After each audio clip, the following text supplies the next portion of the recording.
And now, it's 10 a.m. let's just get down to it. And it's time for your sports fix. Strap yourselves in, folks. From two guys who have covered the teams you're passionate about for years. We are professionals. This is Jake Scott and Ben Anderson on 97.5 The KSL Sports Zone. But still, you had to do some writing for them. Yeah. Just a little bit. Still the script out the show. Word for word, like 95% of the words, yeah. Well, I will tell you during a break that happened locally for a very short-run show here. Not here, but in the market. A guy had a scripted radio show. Entirely? Entirely. He wrote out an entire script. It did not last long. Because He's no longer in the market, but he scripted his entire show out. I worked with a guy for a long time that scripted stuff. Not that, but would like pound out his take before the show. You know what I mean?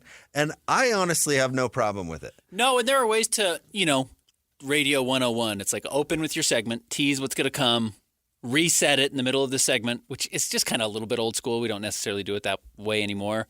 And then you have your exit and your tease for the next segment. And I've definitely known people who have written all of that out. So I'll give you an example of where something like that, because in this business of show that we find ourselves,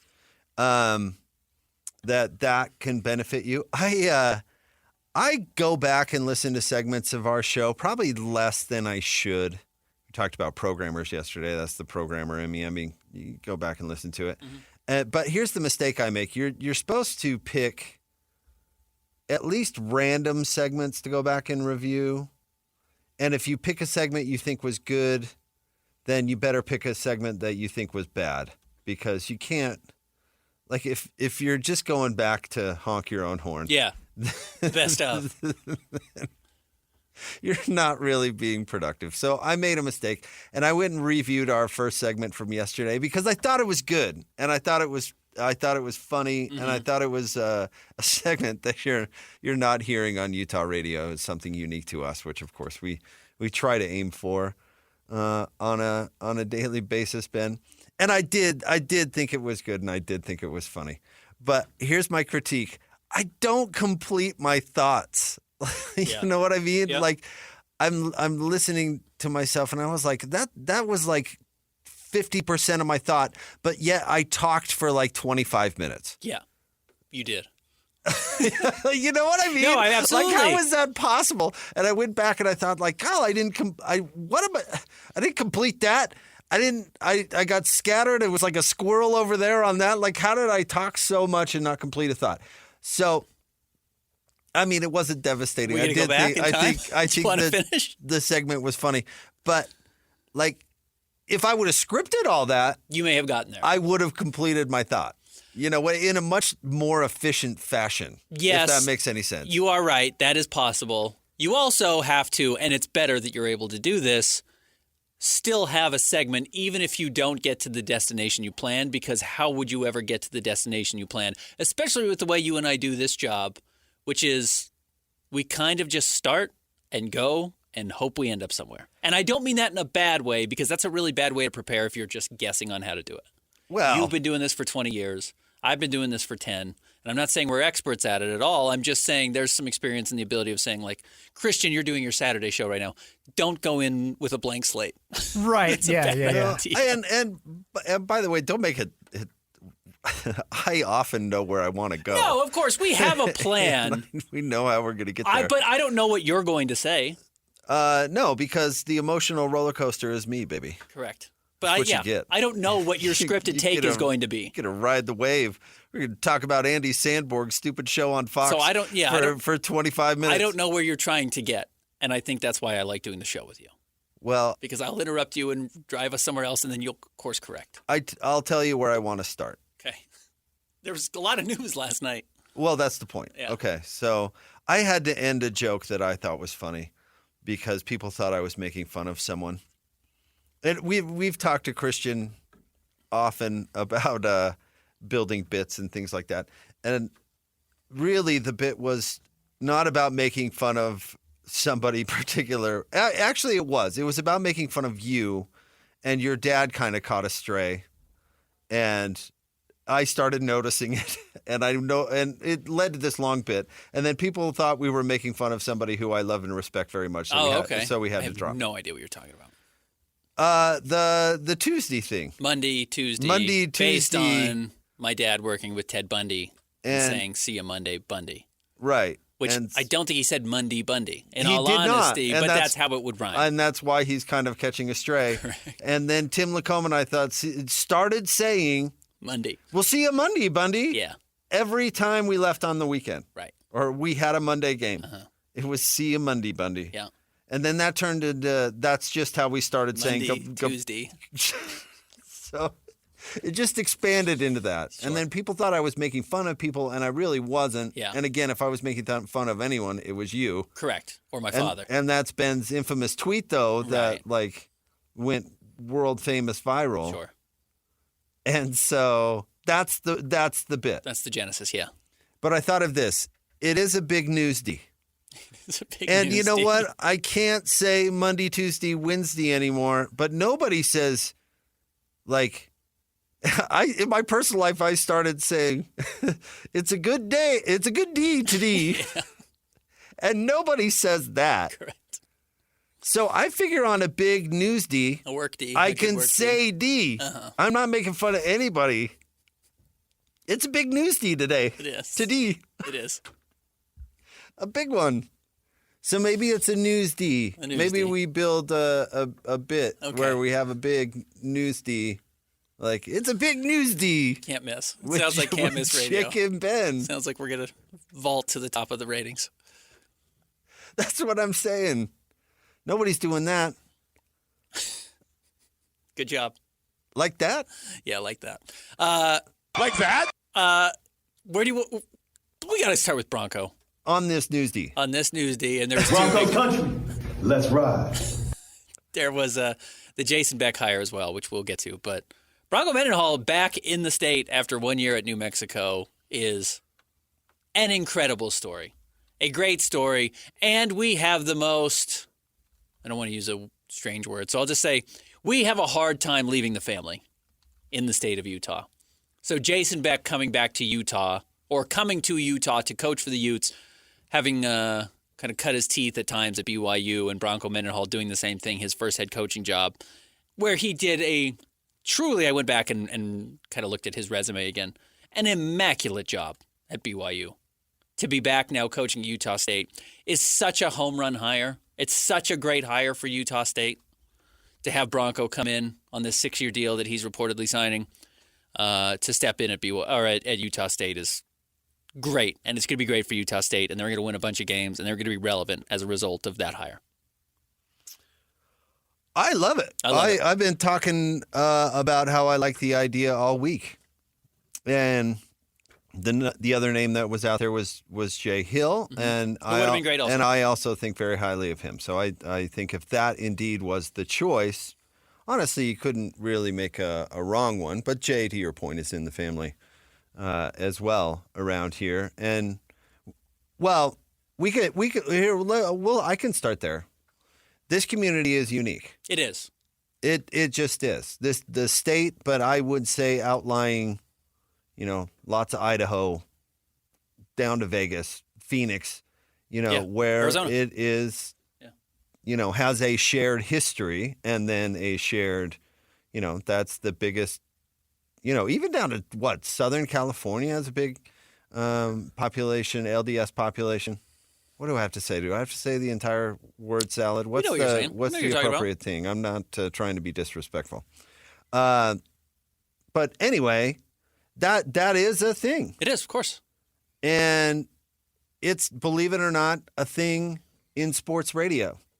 I've seen a lot of outsiders. Speaking of your scripted guy, seen a lot of outsiders come in here and have no clue what this sports culture is all about, and they're told things and they lean into things, and it's kind of fake, and people get that, and then they don't succeed because it is unique, and that is true in football, especially as youth football, high school football, whatever, has gotten a lot better here, And unique does not mean bad, by the way. So I live here and love it here, and will tell anybody how much I love it here. I love the culture here. It's not perfect. Right. There's things I could complain about if I wanted to, but you know what?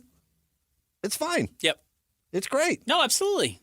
But it's not. It's unique. But it's not Chicago. Yeah, it's absolutely unique. Yeah, right. And so the appeal, like if you look at the job of Utah State just on paper, because we like to do the good job, good coach thing, right? It's a bad job. Mm-hmm.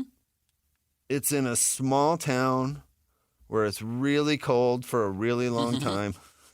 Yeah. You know, it's close to a major airport, but not Next super door. close to a major airport.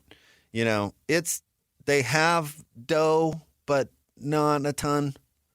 It's not a great job on. Now, if you're familiar with how things work in Utah, it's actually a pretty dang good job. Certainly in basketball, but I mean, I think you could make an argument in football too. You can recruit there if you know how.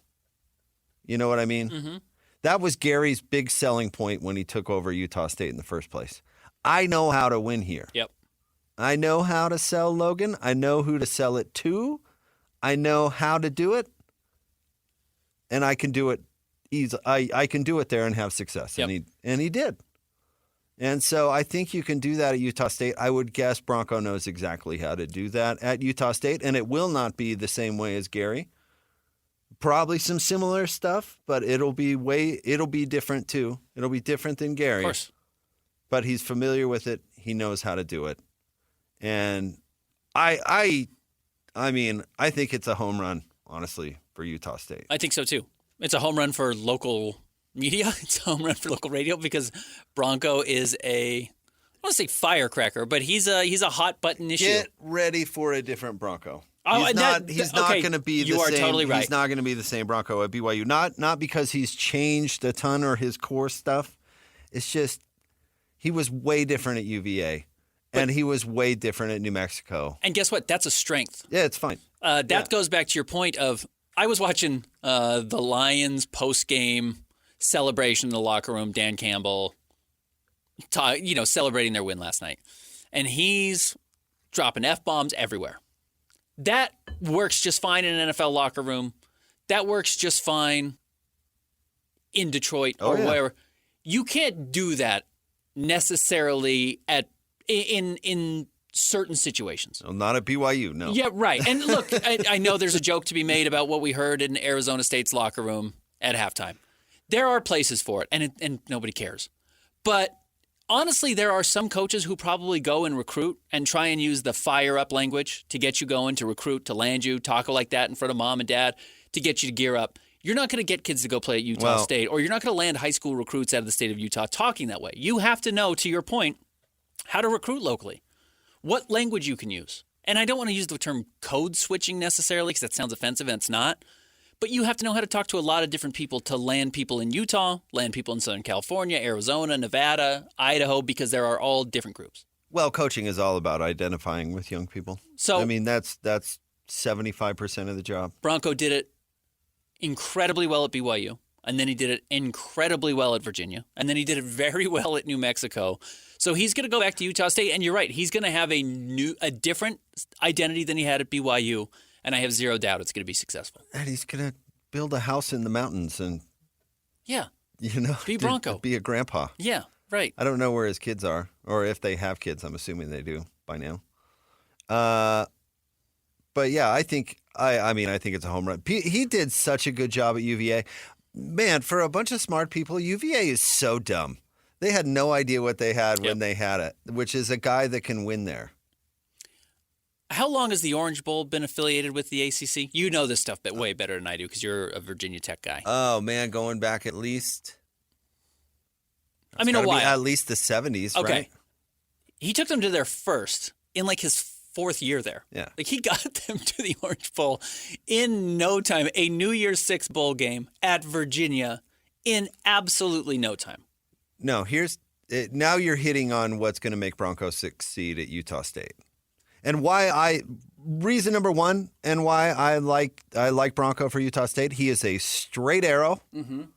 I mean, if the feds are looking into things, that's not good. Yep. And your hire should probably be cognizant of that. And Bronco already, God, the BYU situation was so weird because the people accused weren't actually guilty of what they were accused of. So I hate to just throw it around and say, well, he was hired to clean up the same thing at BYU, because that's not entirely true. But it was true enough at the time that was the mandate for the coach hire. Correct. And that was part of the reason that Gary Croton was fired. So whether it was true or not, it was, again, true enough at the time that he had a mandate when he was hired. And by the way, it's a really good mandate whether it was true or not. Right. So yeah, he's done it before, being my point, or at least kind of. Mm-hmm. And so get in there, be a straight arrow guy. And here's what's great about Bronco is he makes the most out of the hand that he's dealt. Yeah. He's always done that. And Logan still is not the perfect place to recruit to. He's not going to get the perfect players. Not going to have a lot of money. Now, I've seen a previous coach do it at Utah State, and I think this is far enough back that, and he's an unpopular enough figure, this won't be that controversial. But I knew some people that played for John L. Smith at Utah State. And I don't want to slander anybody, but let me just say that his standards for acceptance were really low. Yeah. Across the board. Academically to everything else, the standard was super low. And that's one way to do it if you're recruiting. Like, we don't care about character or grades or any of that stuff. Now, Bronco's not going to do that because he's never done that. So that means that he's going to eliminate what percentage of the recruiting pool that would go to Logan right off the top. 25%. So much like at UVA, who has academic standards, which will always limit them. BYU has academic and other standards that will always limit them. New Mexico is in the middle of nowhere and is tough to recruit to for vast different reasons. So this is what he does. So he's going to go into Logan and he's going to win with what he's got by coaching and developing and all that stuff we used to value in college sports that I sincerely hope succeeds at Utah State. I love it that we're going to have his coaches show. Yeah, that's amazing. I know we got to talk to Scotty about how he feels. But I would tell Scotty he's not going to get I would be shocked if we got the BYU Bronco. Yeah. Uh-huh. There are just so many different – there are such different pressures at Utah State than there were at BYU. You were constantly being measured up against Utah.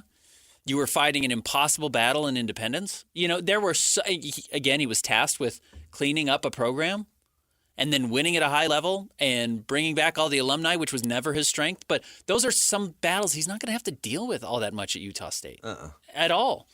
Bronco does two things. He wins games and he keeps his nose clean. Like, what more could you ask for? I firmly believe it. I'm not kidding. This is not hyperbole. Bronco Mendenhall is a top 25 coach in college football. I have zero doubt about that. I agree. He won at UVA. How do you get that at Utah State? Like, that's crazy. That is, and again, hyperbole. That's LeBron being born in Cleveland, so he plays for the Cavaliers. It's like the only reason Bronco is here is because he has ties to the state.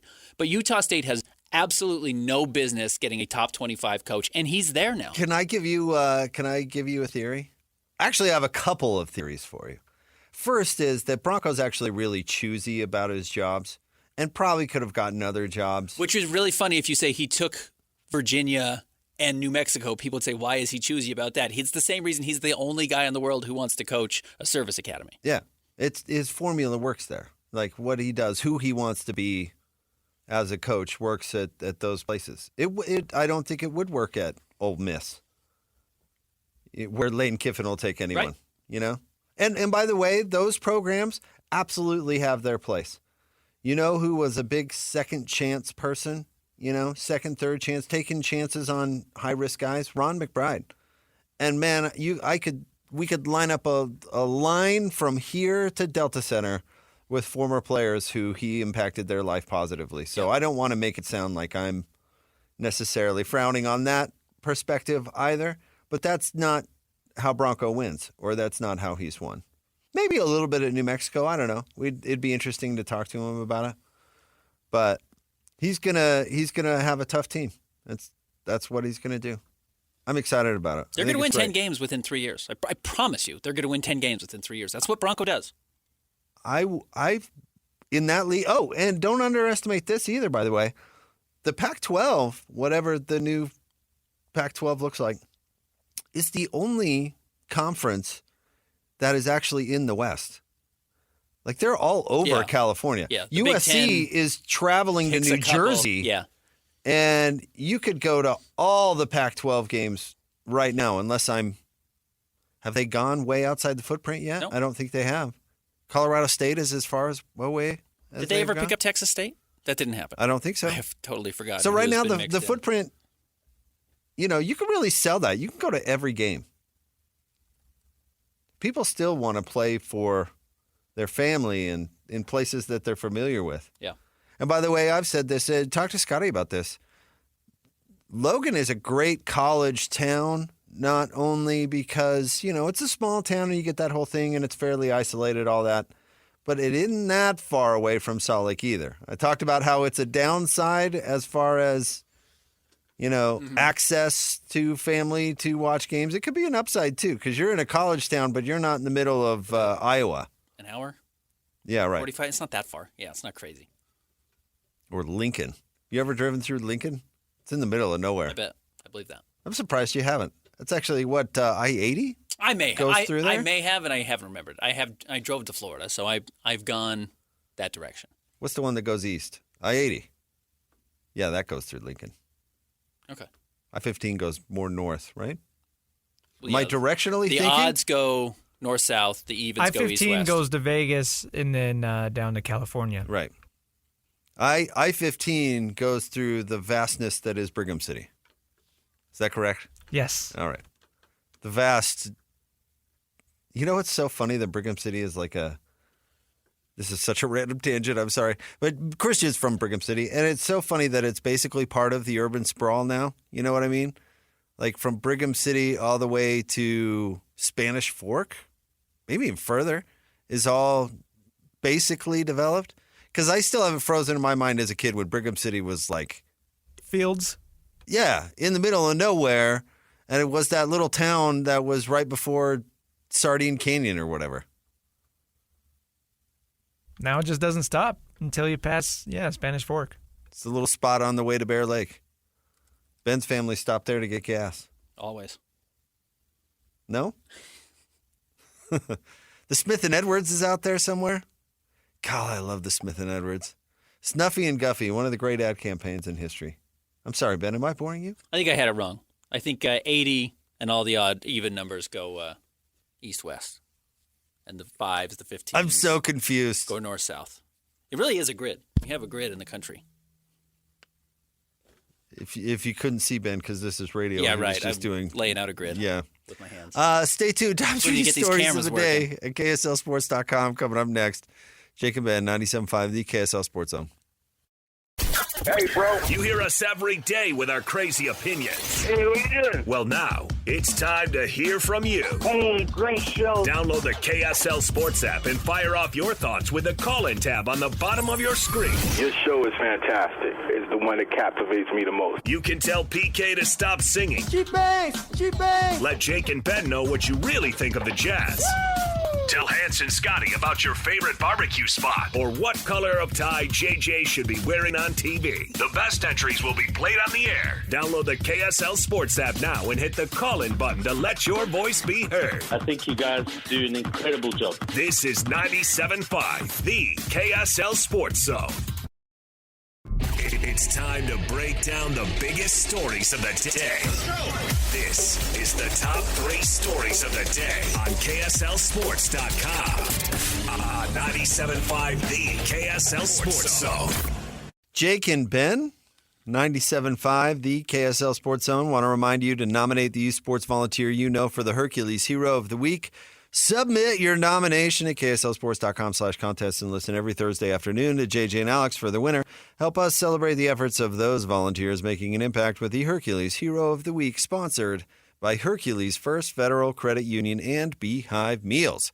Time for the top 3 stories of the day at KSLSports.com, brought to you by J. Brooks Jewelers. 2 locations, one on Winchester Street across from Fashion Place Mall, the other at Traverse Mountain in Lehigh. All right, Christian, where are we starting today? Utah got their guy. They announced Jason Beck as their next offensive coordinator. They got a guy. I don't know if it was their guy, but this was that was a joke. Whoever they hire is their guy. It is their guy now. We should have seen this coming a long time, and we finished the show yesterday talking about whether Jason Beck should go to Utah or go to Utah State because Witt doesn't have a lot of creativity in this specific aspect of his coaching. It was going to be somebody in-house. When Utah needed a wide receivers coach, where did he go? Guy Holiday, who was 40 minutes down the road in Provo because he thought, well, he's doing well at BYU. We'll just bring him up here. This is kind of what Witt has always done. He doesn't really have the ability to go that far outside the box, and I don't know if people outside the box want to come here. So you go in-house, and Jason Beck, though he's not a Ute, is an in-house guy. I'm glad this is the direction you went because I thought about it that way after we were talking about our outsider-insider conversation with Witt, and I actually think this is kind of the best of both. I mean, I don't think that Beck runs the style of offense that best fits with Utah. I think they should have gone a different direction from like a how we run our offense perspective, but this is the way that they're convinced they need to go, and everybody else seems to agree, so whatever. But Beck is kind of the creative hire of this cycle because New Mexico was the offense that everybody looks at on film because they're like, wow, how did they do that? Mm-hmm. That was New Mexico this year. Yeah. That was the Mighty Lobos, whose uniforms I still love dearly to this day. And so it actually, in a weird way, is kind of the combo of both that he's familiar with Kyle Whittingham and how Witt does things, even though he's not going to be surprised him. what's asked of him. So that's not going to be a shock. He's not going to be shocked by the protect the defense on the wall. That's not he's aware of that. But he's also an outsider. These two have shared a common boss, actually, Kyle Whittingham and Jason Beck. Ben? Ron McBride. Yeah. Beck was a GA at BYU and LSU, and then his first gig was in 2009 through 2011 as a quarterbacks coach for Weber State. Yep. Coach Mack hired him. Yep. And then even after Coach Mack left, BYU didn't hire him then. He went to Simon Fraser, whatever that is, for a year. And then BYU, when Robert and I got the job back at BYU after Arizona, I believe the timing matches up on this, he went with Jason Beck. Mm-hmm. Now, I happen to know, Ben, that Ron McBride and Dr. Bob and I are good buddies. Would not surprise me in the least if Coach Mack had advocated for Jason Beck at some point to get the job at BYU, and then he's basically been with Bronco ever since. He took 1 year at Syracuse when Dr. Bob went to Syracuse, but he's basically been with Bronco ever since, and now they're going to part ways, and he's going to go to Utah. And what do you bet me that stealing Bronco's offensive coordinator, especially now that Bronco's back in the market, has an extra level of deliciousness to to Kyle Whittingham, which is kind of funny. And then the next question is, does he steal his quarterback? Does Devin Dampier come up and play at Utah? It would make sense. I'm not sure it's necessarily a given, but and here's the hard part. This is where this would be really challenging for Witt. Is that we talked about it yesterday. Devin Dampier at New Mexico had 12 touchdown passes, 12 interceptions. Uh-huh. He's a walking turnover. He also had like 11 on the ground. Like he actually 19 on the ground. Okay, so he's super dangerous. But remember, Witt ignores all that. But also, remember this, they had the number 4 offense in the country? Uh-huh. So you can have a good offense with turnovers. You can. Now, wait. Now tell me about New Mexico's defense. Not good. Like historically bad. And partially because the offense probably put them in terrible situations over and over and over and over because he was throwing interceptions. Yep. So we'll see how that goes. He's also very little. He's like 5'10" and 175 pounds. He's not your prototypical P4 quarterback. And if I had to make a guess who got the job because they said they were bringing a quarterback out of the two, it would be Beck, not Bronco. And by the way, Utah, if Witt's sticking around, they want to flip it immediately and send him out or whatever on a good note. So they want to be good next year. Mm-hmm. And it would make sense that they would add an experienced. I think Bronco has way more development time at Utah State. Does that make any sense? Yeah. They don't need to be good next year. I will say if Utah does bring in a transfer from New Mexico, I won't be surprised if it's Eli Sanders, their running back, who was a 1,000-yard back, average 8 yards a carry. Like, he's legit. So if Utah wants to bring somebody in at a very huge position of need, go get the running back. Eli Sanders, no relation to Dion. We'll see how it goes. Outside of, they're going heavy into the zone read option, which is not my favorite direction. But outside of that, I think it's good. I don't know. No, I think it's a great hire. He's worked with quarterbacks his whole career. He was a quarterback. It's a great hire in the sense that it's exactly what you expect. Utah's offense is going to be exactly what it always is. It's going to be set up to not have turnovers and not score a lot of points. It's not possible. We'll see. And then I will add just quickly, we remember this, but Jason Beck and John Beck are not related, even though they played together, and they actually kind of look a little bit similar. Those are not siblings. They are not the same person. They are not the same person nor siblings. They are not related to each other. Jason was the backup. John but not was to the his star. brother. No relation. But I get why that would be confusing. Purely coincidental. Yeah. Okay. I just wanted to lay that out for people because I'm sure there are some people who thought like it has to be. To be confused with Utah legendary returner Cal Beck. Also not related. Unrelated. Next. Number 2, how about that game last night? The Lions bite the Packers. Did you write that? That's a bad headline. Okay, so the audience listening would not know that you were looking at Jake when you said that. So let's clarify. That was Jake that wrote that. The audience would also not know that I wrote that. That is the worst headline I've ever heard. Do not assign that with me. When it's a Jake Scott special, you know it. Yeah, you do. Because it's amazing. It's long, it's aimless, and it doesn't really encapsulate what the story's about. But Lions bite Packers is I want no part of that. Is it the best game of the year? It was really It's good. in the conversation. And one thing I want to point out is Thursday night football had been awful the last few seasons, but this year we've had some great games. Because people were sick of dealing with Al Michaels complaining about the crappy games he was getting. Had to shut Al up. They started putting in some good games on Get them the Thursday. Lions and the Packers just to shut Al up. But, man, the Lions are playing awesome. The Packers are great. I cannot believe how good consistently Jordan Love is. He makes unreal throw after unreal throw. He's got as much arm talent as just about anybody in the NFL. He gets balls into tight windows. He takes chances. He's a real gunslinger, but he is awesome, and he keeps that ball moving to the point where Dan Campbell late in the game said, we got to go for it on 4th down when we could run it down, kick a field goal with, 35 seconds left? I can't remember exactly how much time. And he said, we're not letting Jordan Love touch the ball again because he's too dangerous. He's too good, and he's right, and it won them the game. But, man, that Lions team is so fun. It's really hard to not root for them. I love Kevin Graham because he finds the negative in anything, but I actually really agreed with the point he was making today. That doesn't make it the right call. That was so stupid. That could easily have cost him the game. That was the dumbest thing ever. The fact that, what's his name, fell down. Jared Goff fell down. That if it was college, he would have been down in the NFL. Yeah, anyone touches him, accidentally sneaks to the line and touches his foot, he's down, and they go to overtime at best if they don't lose it in regulation.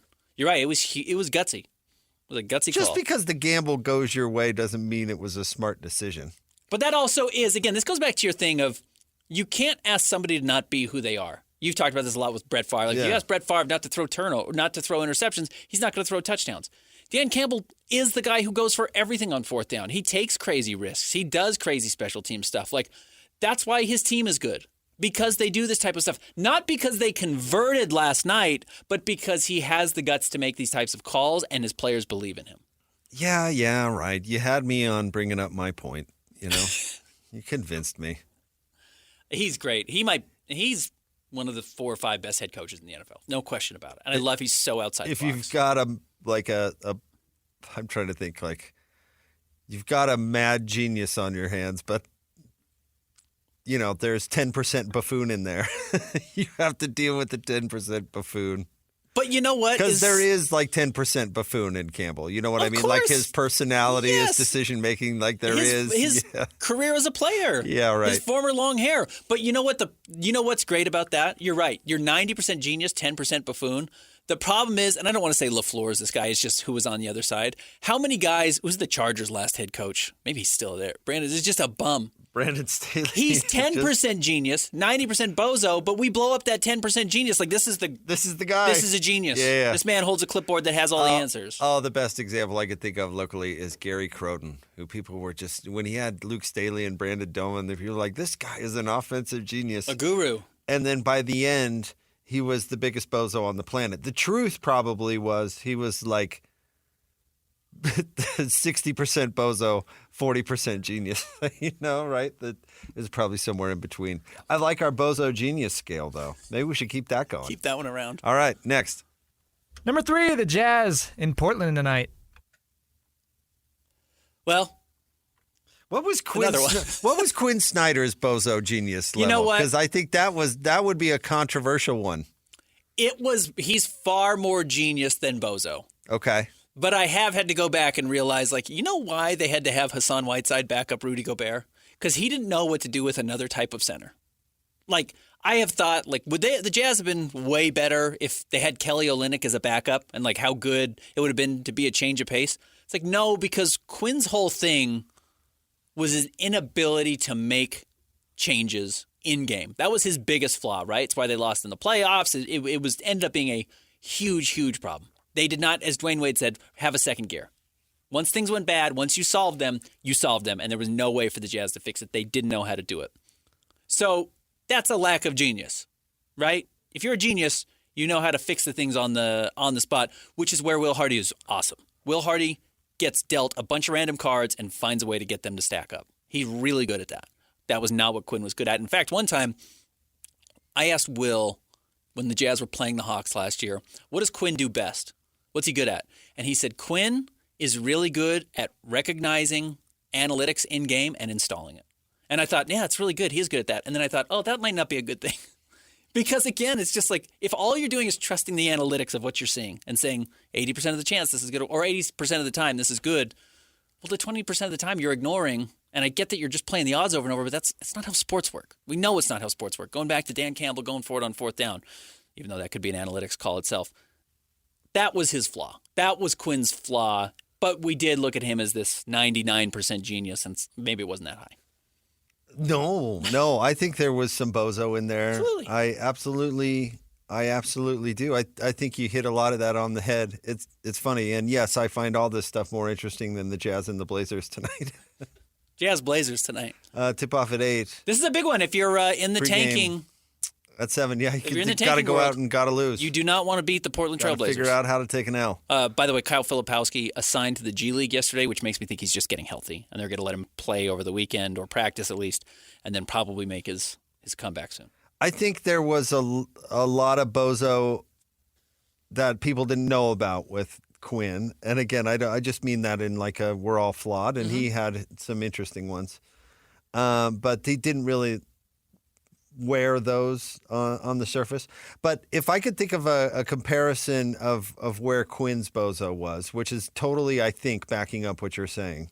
Ron McBride once told a story about a player that he was trying to switch positions to being I think it was over on defense, maybe guarding. And I wish I could remember all the specifics, but the lesson was truly the funny part.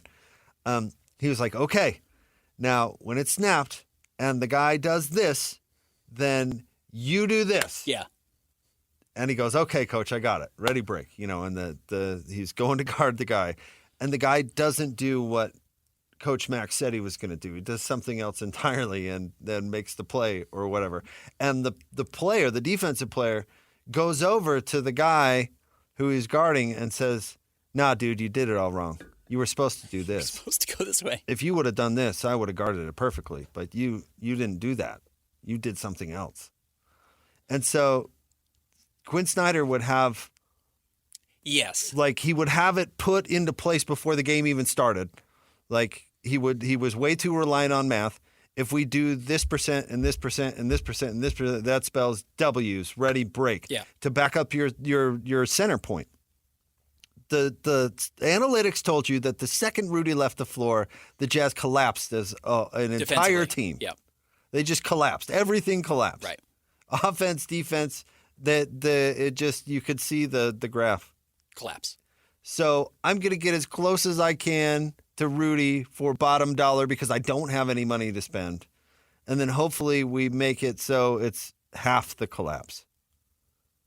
So as opposed to, like, that should work. Right. Because if it's half the collapse, then we half collapse as a team and we're winning by 8. Yeah.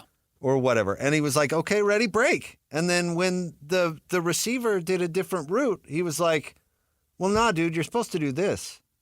No, we're supposed to make this many threes. Right.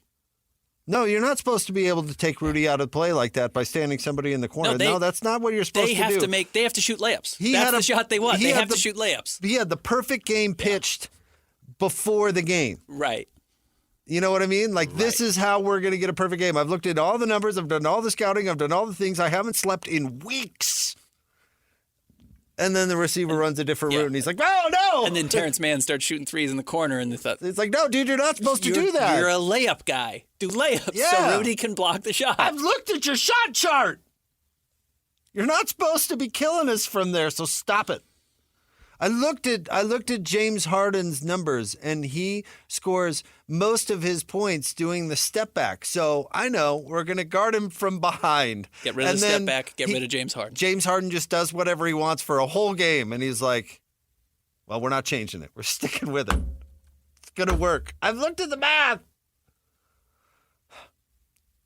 All right. Then again, he's got the Hawks playing well. He's a good coach. Again, there is a lot of genius there. There's a lot of genius there. And they are playing differently than the Jazz played. They are. But 99 was not true. Correct. And then the question is, when push comes to shove and he gets to the postseason, does he make the adjustments he needs to win games? And I don't know. Stay tuned. More Jake and Ben coming up. 97.5, the KSL Sports Zone.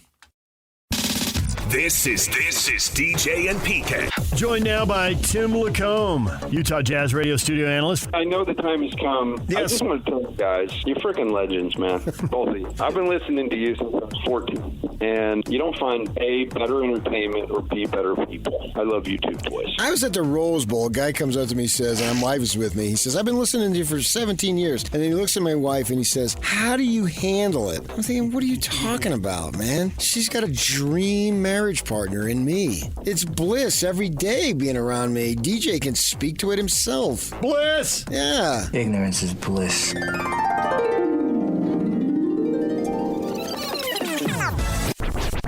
Catch DJ and PK mornings from 6 to 10 on 97.5, the KSL Sports Zone.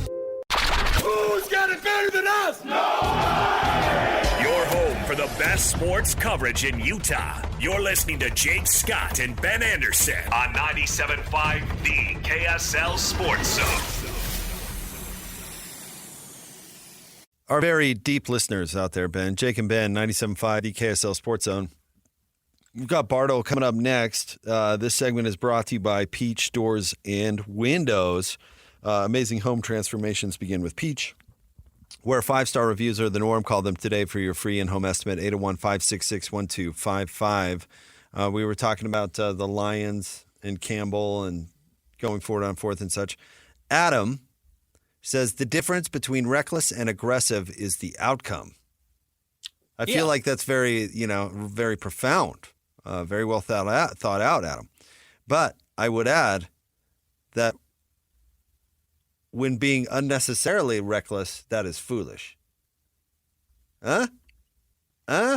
You're like he didn't have to go for it on fourth. You can look at it, absolutely. You can look at it through the lens of, well, he didn't want to give Jordan the ball, the Jordan Love the ball back, and it's like, oh, okay. But also, you would have given it back to him with how much time? 30 seconds to go the entire length of the field with no timeouts. Right? I think they were at, or did they need to get the first down to drain another timeout? I don't even know if they needed to do that. I think it was just to save 30 seconds or burn 30 seconds. It wasn't even to burn all their timeouts. You have a team too. Right. And your team should be able to stop the other team from scoring under those circumstances. Now, nobody was stopping anybody last night, hence converting the fourth down. It was, what, No, I got 34-31 it. was the final? I got it, but that's a I'm with full you. length of the field drive I'm with in you. 30 seconds, With no not timeouts. with no timeouts. Yeah. You know, like with Tom Brady's comeback over the Falcons in the Super Bowl, which was the greatest Super Bowl comeback in history or whatever. People get so focused on Tom Brady, they forget it. What a disaster the Falcons were. And they almost get a pass for how disastrous that they were because of Brady's greatness? It happened to be Brady's greatness. Yeah. Like the fact that Jordan Love's really good is not like an excuse to make an unnecessarily bad decision that just happened to pay off. It's like, don't tell me Carmelo Anthony's shot selection is good just because it happens to go in. You know what I mean? Mm-hmm. Yeah, you're exactly right. End of thought. I don't think you're wrong. Bartle is coming up next. Speaking of, somebody that Reckless. is reckless, Yeah. aggressive, and has great outcomes. Caution to the wind. I'm excited to talk to him about Jason Beck and what he thinks about the transfer portal and who's coming. Riverboat Bartle Yeah. is what he's known as. He's coming up next. 90% genius, 10% bozo. Jacob Ben 97.5, the KSL Sports Zone. Covering the Utes better than anyone else. This is Ute Insider Steve Bartle of KSLSports.com on 97.5, the KSL Sports Zone. Jacob Ben, want to remind you about Win Ticket Wednesday. Don't miss your chance to win big every week on the KSL Sports Zone. Listen to the KSL Sports Zone all day Wednesday for your chance to win. Oh, Lloyd was just in here. No, Lloyd's here. I want to ask him, do we think we could do a weekly with Rock Olson? Do we think we could get some NIL money to get him on our show? Please. How much NIL money do we have? Can we get him some to come have Rock come on our show? Oh, that interview Monday at 10? Speaking of our scales, and that's the thing, Lloyd. We need some production for the... Jake and I will pay it out of pocket. Yeah, I know. Lloyd, we need production for the genius to bozo scale. We need to come up with something to catch it because I think this needs to be a thing. I'm totally with it. Genius, like 90% genius, 10% bozo. Yeah. Where would you put Bartle on the 90-10. 90-10? 90-10.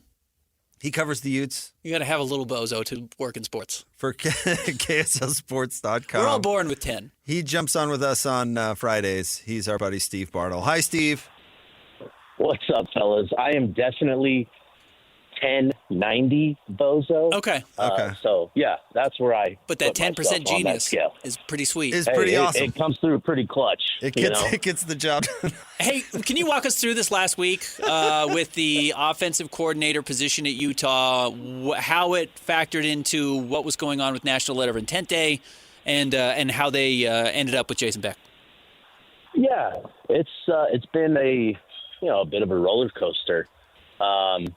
And with National Signing Day, it just added a whole nother layer to it. And it really, though, I know that Coach Whittingham said that he'd like to have an OC in place, before signing day. But, talking to folks, I never got the sense that it was a big concern for the high school class. It was a greater concern for the transfer portal window and when that opens up on Monday. So there was urgency to try and get somebody in place, obviously, but understanding just kind of the bigger picture. With this position, Utah started out, last weekend, Saturday. All the buzz was about Ben Arbuckle, the Washington State offensive coordinator. And, for good reason, because, the belief has been, that if you get Ben Arbuckle, you have a really good shot at potentially John Mateer, the quarterback at Washington State, who accounted for over 40 touchdowns. And, he's going to be a hot commodity, in the transfer portal market. And so that's kind of been a growing theme this coaching carousel cycle is, finding offensive coordinators who can bring a quarterback with them. And Ben Arbuckle was certainly one of those guys. So Sunday, it seemed like Utah felt really good about where they were at with Arbuckle. And then Oklahoma flew out to Pullman Sunday afternoon, and had a deal in place Monday, that was a tough break for Utah because they felt really good about where they were with Arbuckle. Utah then shifted their attention to Matt Leftwich. And again, that seemed to trend positively for Utah Tuesday and Wednesday. He was out here, meeting with Coach Witz, with staff and all that. So he came out to Utah. Fortunately, he left, went back to Lubbock, and he agreed to, a pretty good deal with Texas Tech. My understanding that, it was a big number money-wise. So we'll see what that ends up being. And then from there, the Jason Beck, he was always kind of the guy this week, despite all of the attention on Arbuckle and Leftwich. Jason Beck just kind of had a buzz that was pretty consistent throughout the week. And then once Leftwich, ended up at Texas Tech, that's when things really seemed to clear the way for Beck to become the OC last night. And, so Utah has a guy with Jason Beck that, he's got 2 years of coordinating experience. This past season at New Mexico and the year before that at Syracuse. So it's not it's interesting. There's a lot of promising things with Beck, but certainly it's one that, there's a lot of differing opinions on Beck, but I think this is actually a really good hire for Utah with what he brings in terms of scheme and all that sort of stuff. I think Jason Beck is a good coach. Yeah. And from that sense, I do think it's a good hire. I don't know if I love the fit of the offense, but that's not really the point. Is he going to bring his quarterback with him is the next question. Yeah, that's, again, like I said, the growing theme this coaching carousel cycle has been, finding an offensive coordinator that can bring a quarterback with him. And Devin Dampier, I don't think it's, coincidence that he enters the portal yesterday as well. And, with Dampier, he's a dual threat quarterback, promising 3-star coming out of high school, ends up at New Mexico. Passing wise, there's some room for improvement, but there's talent there. There's very clearly some talent and potential there as a passer. PFF graded him fairly well last year. It's just the inconsistency is where Dampier needs to, make strides, just being consistent and making consistently accurate throws. But he has talent to make some big time throws through the air, and just his dynamic athleticism, 19 touchdowns. I think he ran for 1,100 yards, something like that. So he's dynamic as well. And with that, you like Utah's chances at him. There's certainly been a buzz about him coming to Utah. But at the same time, there's going to be other quarterbacks on the market, and though some have already announced, some haven't, that are expected to hit the portal. So Utah is certainly going to assess their options at quarterback and a couple other positions. But certainly Dampier is going to be at the top of the list, in terms of who Utah could potentially bring in at quarterback this transfer portal window. And Steve, this actually just came out as we were talking. Chris Hummer's reporting that Eli Sanders, the running back in New Mexico, is also putting his name in the transfer portal. That's a huge position of need, and I'd imagine it would be similar to Devin Dampier. Yeah, yep, exactly. And they also have, I think New Mexico had a receiver yesterday, Luke Wysong, their leading receiver, hit the portal as well. And what do you know, I talked with a source Tuesday night who specifically mentioned quarterback, running back, and receiver as positions that were going to be major points of emphasis in the transfer portal for them. And, as we're getting into getting closer to the window officially opening, you're seeing guys from Utah, announce their intentions to hit the portal today. Damian Alford, the receiver that played 4 games, threw an interception. He entered the portal. Dijon Stanley, Anthony Woods at running back announced their intentions to hit the portal yesterday. So clearly, Utah had an idea what was coming with their own guys, and they're going to hit those positions pretty hard in the portal window. And with New Mexico, you certainly like the potential for those 3 that I mentioned. Devin Dampier, Eli Sanders, and Luke Wysong. You like the odds of Utah potentially landing them and bringing them in and giving Beck, a nice foundation to build and install his offense with.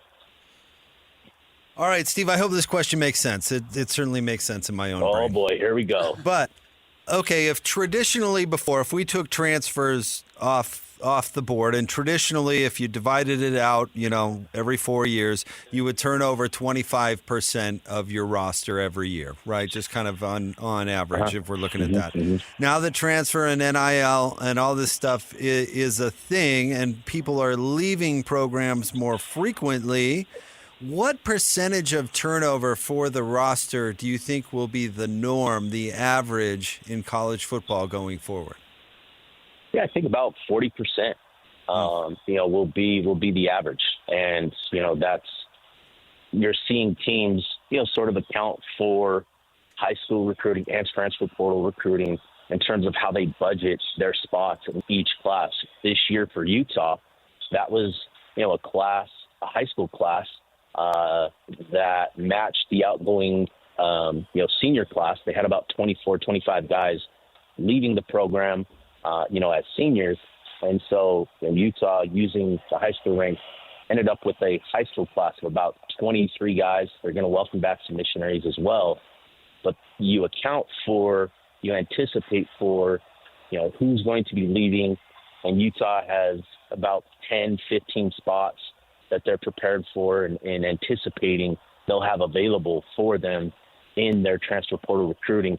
You're seeing it more and more throughout college football that teams are budgeting, and it all depends, right? You can go, Colorado has taken the approach, flipping it the other way, where they're focused on 10, 12 really good high school recruits and then using the bulk of their scholarship allotment that will be available to them in the transfer portal. So you're seeing programs use it, how they feel is best for them, but you're certainly seeing a greater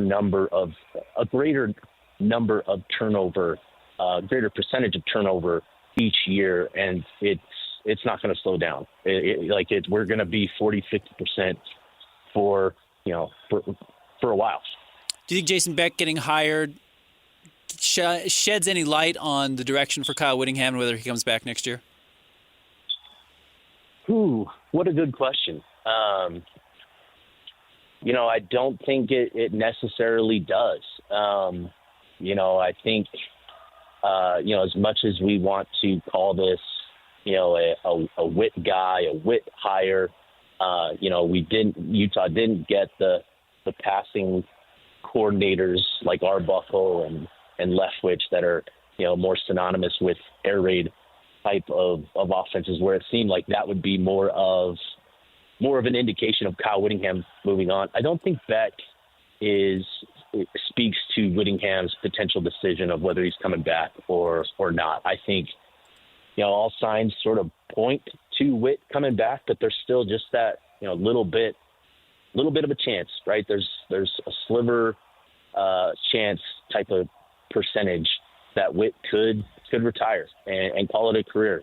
I think it's going to be important for something official because the questions are out there. And despite Utah having a plan in place with Morgan Scalley being that succession plan, I think, clarity on his future and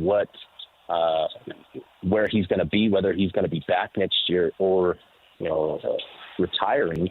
I think it's going to be important for that to be made and official, in the coming days, because, if Kyle does decide to hang it up, that opens another 30-day transfer portal window for guys to potentially leave the program. And so I think with the portal opening up on Monday, I think it would make a lot of sense for Utah to make some sort of announcement of Whit's future, by then, just because we want that window to, overlap essentially with the window that's going to be open. So we'll see what happens with Whit, but I think, I think it makes a lot of sense that they make a decision and an announcement soon. What did you think? I know it's not your beat, but the Aggies hire Bronco Mendenhall. Thoughts?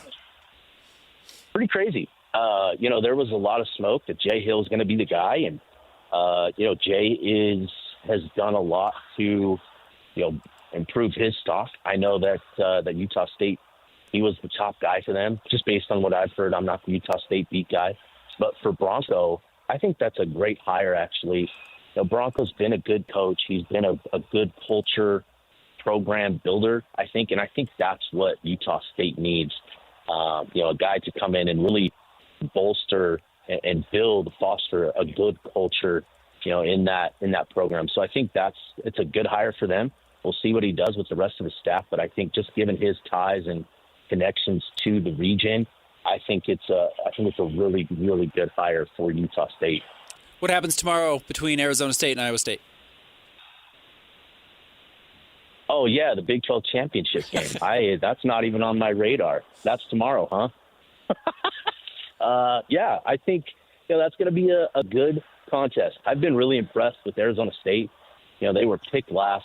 I thought that they would be better than 16th. I always thought that, but I did not anticipate them having this sort of success this year. So it's been, really impressive to watch the Sun Devils, play football this year and string together the success that they've had. Iowa State was a very good team. Just watching that team at Rice Eccles a couple weeks ago, they're really good, really well coached. I think it's going to be, a really fun matchup, good football. And I think it's going to come down to the wire. These are two really good teams playing good football. I would give the edge to Iowa State just based on the eye test, having seen both teams. But I think just Kenny Dillingham, what he's doing with that Arizona State program, they've got a lot of momentum. So I would not be surprised if the Sun Devils pull it off.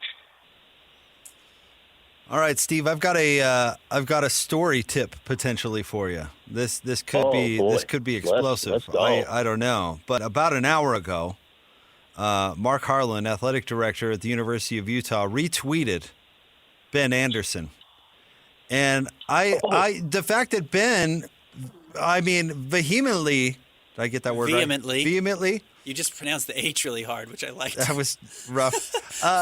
Defended Mark and his hijacked press conference after the BYU game. He was the lone voice in the wind. And now Mark is retweeting Ben? There's a connection there, Steve. It doesn't smell right. That smells funny. I don't know. I don't know. Beautiful friendship? Is that the story here? I don't know if he's got something on Ben. I don't know if lunches I don't know if lunches were exchanged or what. But some doesn't smell right. We need a good reporter on this. Yeah, I will hit that hard. I know that people like the good stories. I think this has potential to go either way. It could be a really nice story of friendship, a kindling of a friendship, a beautiful friendship at that. Or maybe there's a deep, dark secret connection between the two. That's what I'm saying. I'm glad you brought this up. You're welcome, buddy. I will. I'll hit that beat hard there, Jake. You run with it, pal.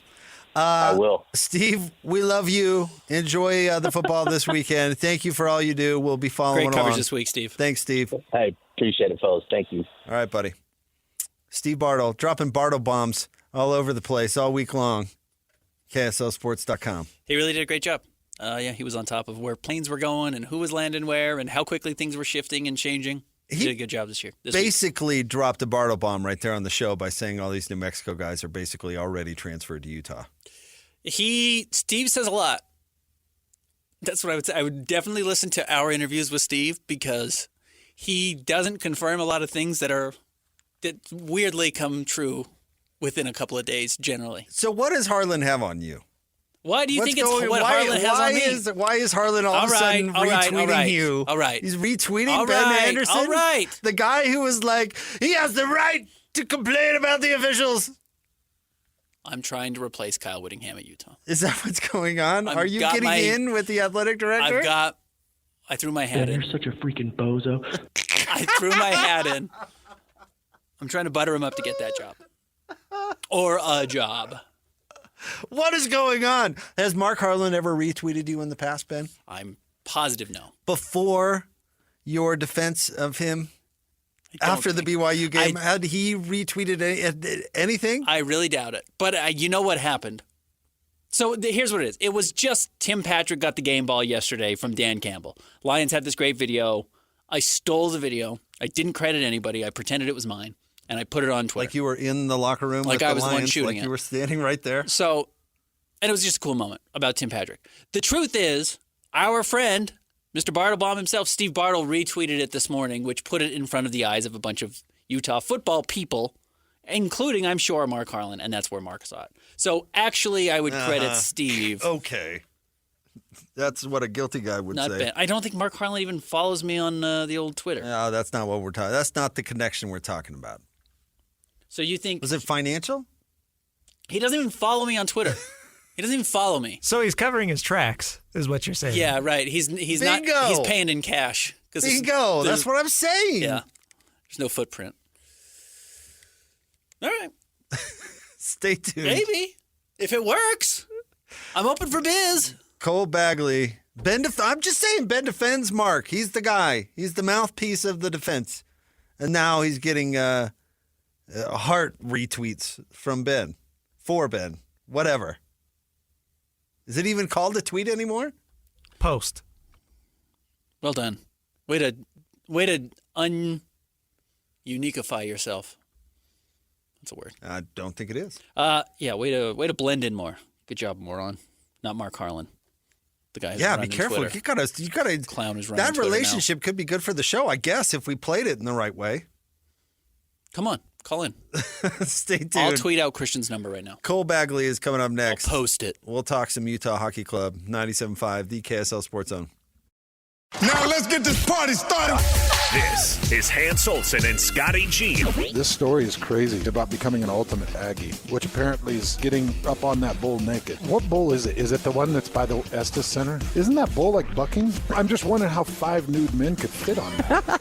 It's a big bull. 5 nude men could fit on that? 5 smaller men, probably could make that work. There you go. That's the size of the thing right there. Okay, it's not bucking. You could probably fit upwards of 10 naked men on that. So in order for you to be the ultimate Aggie, you have to be naked? Yes. I did not know that this was a thing. See, I would think if you were going to be an ultimate Aggie, that it needs to be solo. Because these 5 were not solo. And that's where a lot of guys up at Utah State are like, hey, let's maybe dial that down a little bit. Easy. One ultimate Aggie at a time. Catch Hans and Scotty weekdays from noon to 3 on 97.5, the KSL Sports Zone. Whether it's the Jazz, Utes, Cougars, or Aggies, these guys have got you covered. Time to eat, fellas. You're locked on to Jake Scott and Ben Anderson 1, 2, 3, move it. on 97.5, the KSL Sports Zone.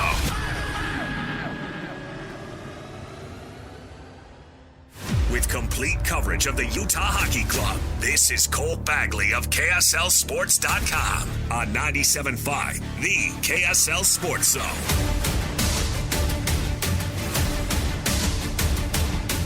Jake and Ben, 97.5, the KSL Sports Zone. I want to remind you to join JJ and Alex from 3 to 6 coming up today at Doug Smith Mitsubishi, 495 West Main Street in American Fork, just off I-15. No one knows Mitsubishi like Doug. Ben, our next guest, his appearance on the show, The Station in Life, is brought to you by Hercules First Federal Credit Union, growing stronger together.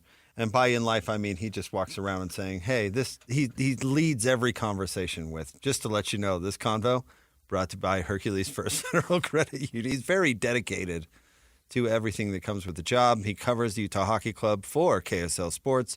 He's our friend Cole Bagley. What's going on, Cole? Not much. How are you guys? Doing well. What's going on? Why is the team not playing? Why have they not played in it feels like a week now? I don't know.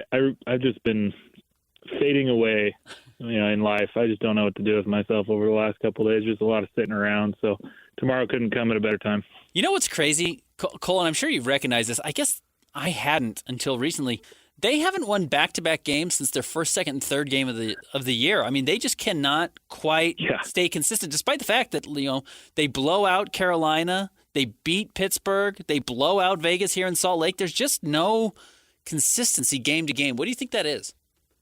It's one of the weirdest things I think I've seen. It would be interesting to look up and see, what's the longest stretch that a team has gone without winning back-to-back games when they're going, back and forth, not just like pure losing streaks, but to go, to swing so far, one way and then so far the other. But yeah, I think it's kind of one of two things.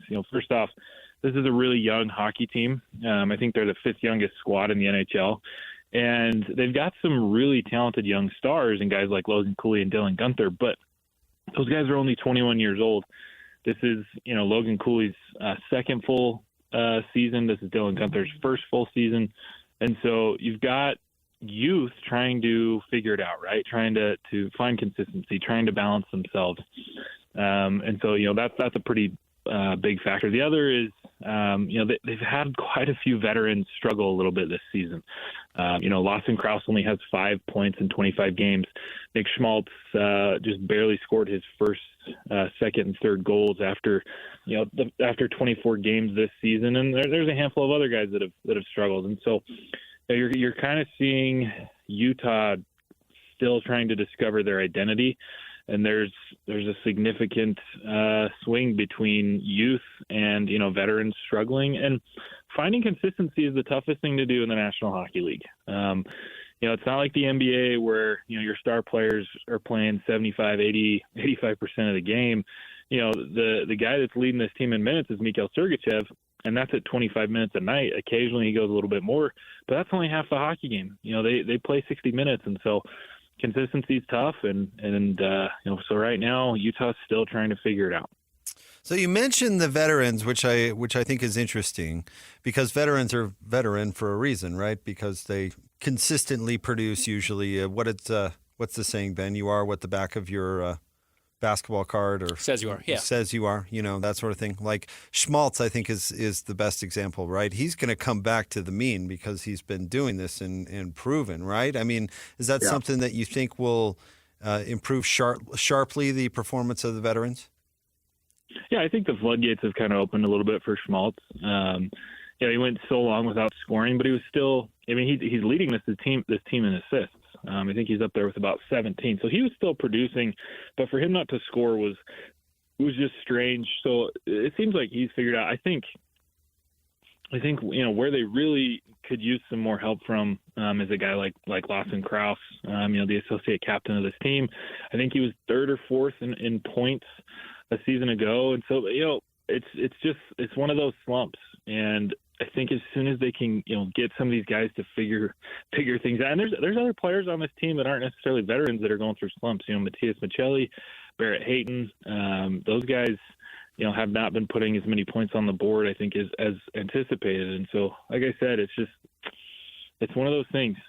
Sometimes the puck just doesn't bounce your way, and sometimes it does. And right now, the struggle for Utah is some guys are getting the bounces and some aren't. And so, hopefully they'll kind of, like you said, find a more balanced area collectively as a team. One of the big changes that has been made in the last recent weeks, though, was going to Karel Vejmelka as the primary goaltender. I know Stauber had the first shutout in Utah Hockey Club history a couple of games ago. Yeah. What do you think about that change? Because while they're only winning every other game, they are winning every other game, and generally it's 2 goals or fewer. It seems like the goaltending's been quite good. Yeah, Vejmelka has been fantastic. I mean, he's giving his team every opportunity to win hockey games. I mean, his save percentage right now is at 91%. He's doing about as much as he can. I think his goals against 2.38. So Vejmelka is doing as much as he can between the pipes to give his team opportunities to win hockey games. Could he be a little bit better? Sure, if you want to be nitpicky, but he's been excellent. He's also faced some really tough teams, and he played, I think, 6 or 7 in a row. So Vejmelka's been fantastic. He just, on the other end, it seems like his best performances are coming in games where the forwards can't score, and so they're losing 1-0 or 2-1, 3-2, those types of situations. And so right now it's Vejmelka's net. Stauber will fill in when they need to give Vejmelka a rest. But Vejmelka's somewhat of a veteran himself. I think 2 or 3 seasons ago he played about 55 games for this squad, so he knows what he's doing. He's obviously talented. What I like about his game is he's very quick. He's got really good reflexes. He's very reactionary to saves. He doesn't he gobbles up rebounds. He doesn't give teams second chances, and he's very aware. He's very good with his stick. He'll break up passes coming in the crease, or if guys are driving to the net, he's very very consistently making sure that guys are having to really stretch themselves to put the puck in the net. So he's been good. It's just, again, trying to find consistency. Your goaltender's awesome, but if you can't score goals, at a high rate, you're not going to win hockey games. Cole, it seemed to me, talking to you on the show and following you, of course, in your work, you had a pretty firm grasp on what this team was going to be going into this year. Has there been anything that has surprised you, something that happened that maybe you didn't expect? Oh, that's a really good question. I think I've been really impressed with how quickly the second line has really started to evolve. Dylan Guenther, Logan Cooley, Jack McMahon. As I mentioned previously, this is only Cooley's second full season, and this is only Guenther's first full season. And those guys, Guenther is second in points. He's first in scoring. Logan Cooley has had a remarkable stretch, and it seems like something's really started to click for those two. And McBain, had a really hot stretch there for a while. I think he's second or third in scoring for the team. So I think that just how quickly these guys have started to figure it out. It seems like the game's starting to slow down for them a little bit. They're feeling a little bit more comfortable, and that's very exciting. And it's a very positive thing for this club. Those guys are only 21 years old, and they're starting to kind of evolve into stars. And if they can keep things going, superstars potentially. Cole, thank you. We appreciate it. We'll be following your work, of course. 11 a.m. tomorrow. Be up early. Sounds good. Thanks so much, guys. All right, Cole Bagley covers the Utah Hockey Club for KSLSports.com. I like that early game, though it's competing with a lot of college football tomorrow. Yes. So get a little bit of both. Hey, also tonight, NBC, Rudolph the Red-Nosed Reindeer is back. First time since the 70s it's been shown on broadcast television. And? What do you mean, and? What do you mean? I think, we talked about this yesterday. I think they canceled Rudolph for a reason. No. Right. Is that a real thing? That's what it's saying. That's what this story I'm reading is. I swear they would show it more than that, but maybe it's the first time it's been on NBC since then. But, yeah, man, it doesn't. Apparently, it's kind of rare, which I didn't believe either. Well, something's fishy. Because I don't know how else I would have seen it. You don't own the DVD? No. I'm with you. I thought that sounded a little wonky, but maybe just turned 60 today, and that's why it's coming back. That must be what it is. I must have reread the story. I was ignoring Jake during one of his takes and was reading probably the Mark Harlan thing. So Rudolph tonight, NBC. If you're looking to get into the Christmas spirit, you get your tree up. Yeah. Yeah, I don't like fun. I don't like happiness. Nope, I don't. So pretty excited about that. Stay tuned. We'll wrap up the week. No, there's sports on. You can watch it before the Jazz game because the Jazz game's late tonight. The Mountain West Championship is tonight. You're going to be up late tonight because you're working the Jazz game. So watch Rudolph to get you in a good mood first. No, I don't think so. But you enjoy. Knock yourself out. I'm going to. Stay tuned. We're wrapping it up. Coming up next, 97.5, the KSL Sports Zone. This is DJ and PK. BYU football coach Kalani Sitake. I was just telling Jake when I got on that you guys are usually in a better mood towards the end of the show, And I remember when I was a younger coach doing the early morning parts, you guys a little bit more ornery, especially PK, So I'm glad to be on the prime spot with you guys, and I'm going to enjoy this interview. Oh, he's giving me up. I've already enjoyed the interview. I think Kalani's work here is done. I just mentioned that earlier this week, and PK lost his mind. I'm not. But that was back then. The point I'm making is I can be just as crotchety now. No, I think you're in a bad mood now because it's not golf weather right now. But as soon as this weather picks up and moves on, we can open the golf courses. We will get PK at his best. This guy knows me. He's dropping truth bombs left and right here. This is Kalani's psychological profile of PK. Spot on. Catch DJ and PK mornings from 6 to 10 on 97.5, the KSL Sports Zone. Who's got it better than us? Your home for the best sports coverage in Utah. You're listening to Jake Scott and Ben Anderson on 97.5, the KSL Sports Zone. Two amigos on their ways, talking sports. They got him made jokes and also loves his tie guy. Ben's got style with his scarves. Oh my.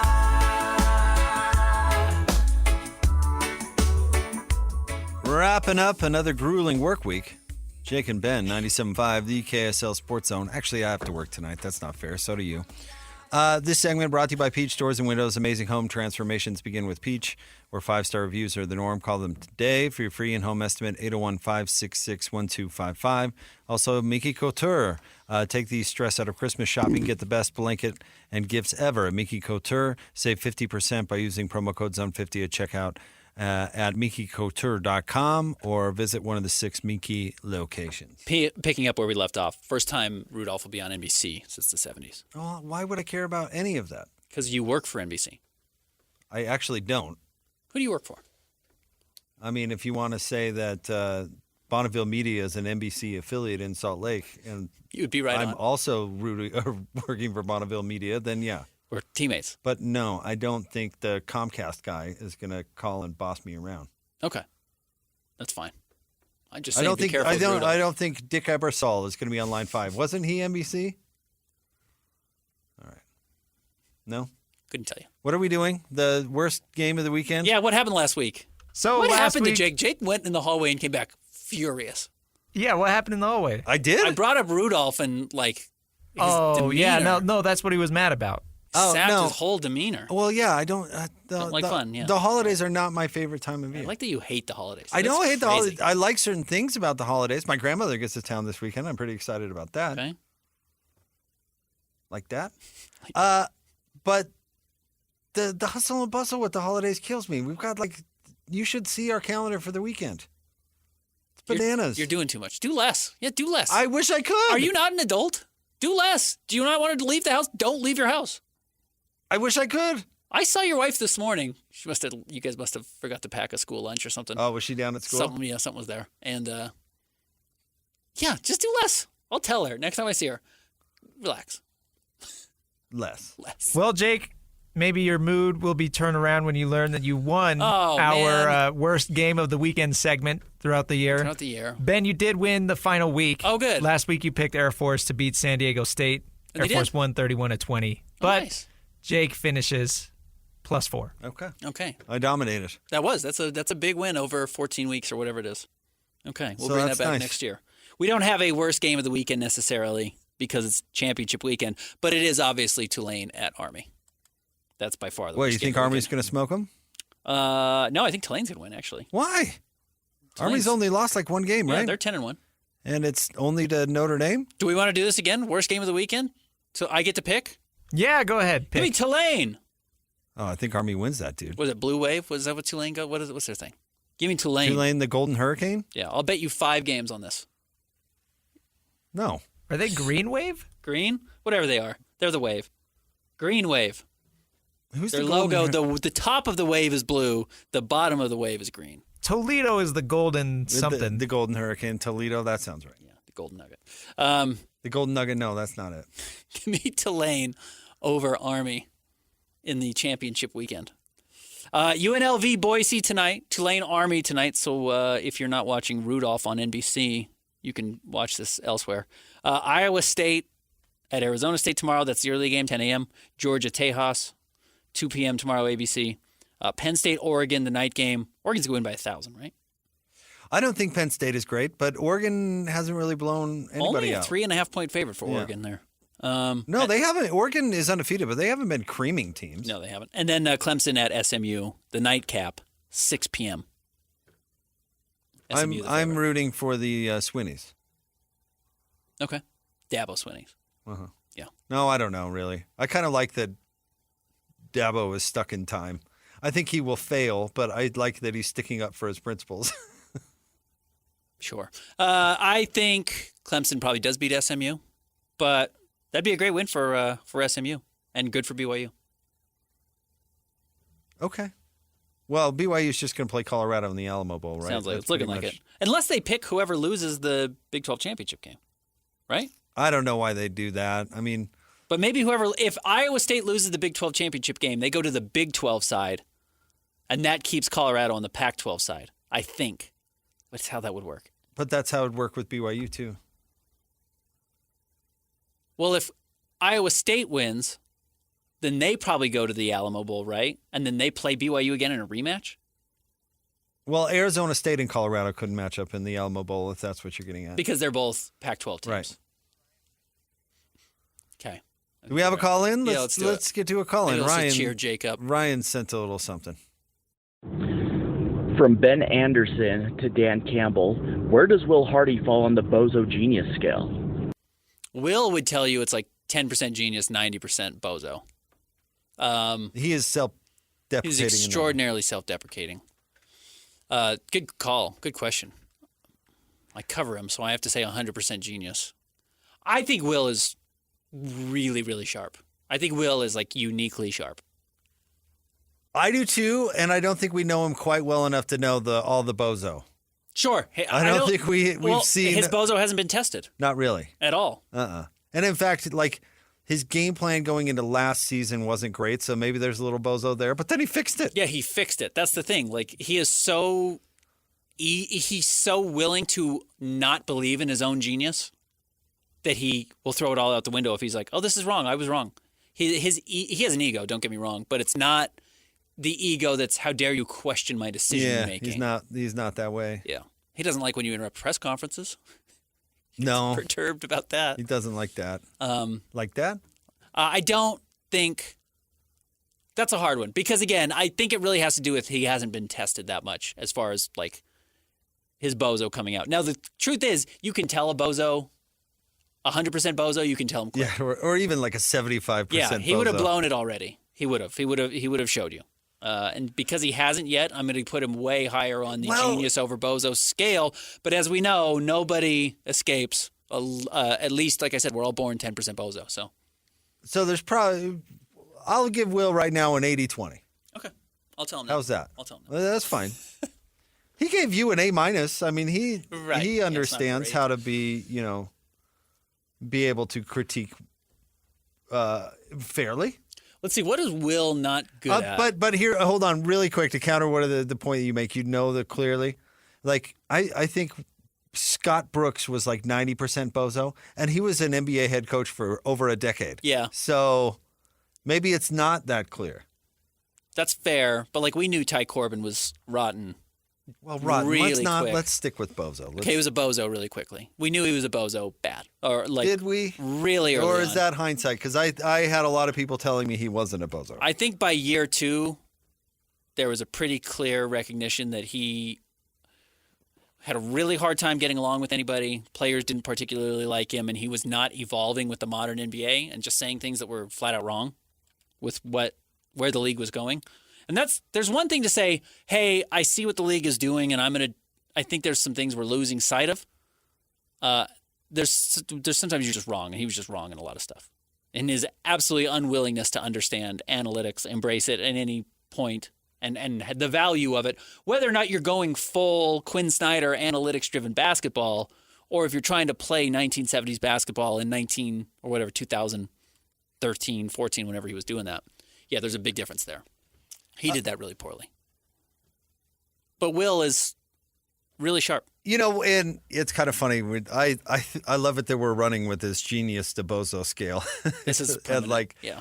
I think it's really useful for a lot of conversations. But bozo can encompass a lot. Should we make that clear when we say bozo? Right. And you know what? Actually, the bozo side and what it is also an interesting conversation. Because I was thinking like, Kalani would be really low on the bozo scale. Correct. But I was thinking like, what part of him would fit? And it's like, he's really good at reacting to his inner bozo too. Because if I were to have a critique of Kalani over the years, it's been when his teams have underperformed, it's because he is so nice and actually so genuinely concerned about his players. Right. I don't want to say that he gets taken advantage of, but maybe some of the edge comes off, Being a bozo isn't necessarily a flaw. Well, being a bozo isn't necessarily lacking intelligence. It's that's fair. Where are you not perfect? A perceived weakness. Yeah, right. And I don't think it's any coincidence that Coach Satake had a bunch of edge this year. Mm-hmm. Like there's a bunch of edge, and I think he sees that about himself, and he corrected for that this year. Like in his press conferences, but the way he dealt with things, I mean, it was much, much less happy-go-lucky Kalani Sitake. Mm-hmm. I think that was an intentional correction on his part because maybe he sees that, that he needs to intentionally have more edge because it doesn't come naturally to him because he really is a very genuinely nice person. Yeah. And it has to be tested. You have to be tested. So to go back to this point, Will is early enough in this process where he's kind of been given and he would laugh at this, but he's kind of been given a free rein to lose. You know what I mean? Like, let's see when he has to win games, what he does when he has to win games. Yeah. In fact, the complaint is that he hasn't lost enough games. Right. Like, there were times when the Jazz should have won. The Jazz should have 50 wins total over the last 2 years, and they had, they were 35 and 36 in the Victor Wembanyama year. What was a mistake? You were 26 and 26 last year at the trade deadline. Okay, you made a mistake. You coached too well. There's a little bozo there. You were a little too willing to want to win when you didn't need to. You know what I hate about that critique, and I'm not saying that you're wrong in that critique necessarily, but that's not his job. To lose games, quite literally, is not his job. His job is to win games. And it's like the Brian Flores thing, right, with the Dolphins, where he said, the owner said it, lose games, and I'll give you a bonus. Yeah. Like, that's so wrong for a coach. I guess if you're a general manager and you want to go young or whatever you want to call it and try to lose games, that seems much more justifiable to me than a coach.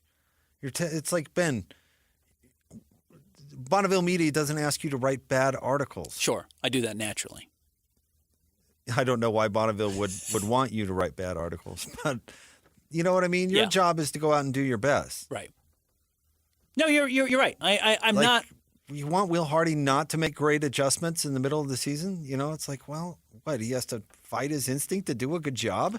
That seems so silly. No, but it's the instinct to play X, Y, and Z guys in games as opposed to, others. I got it. And he's doing some of that this year. I know. He's doing more of it this year.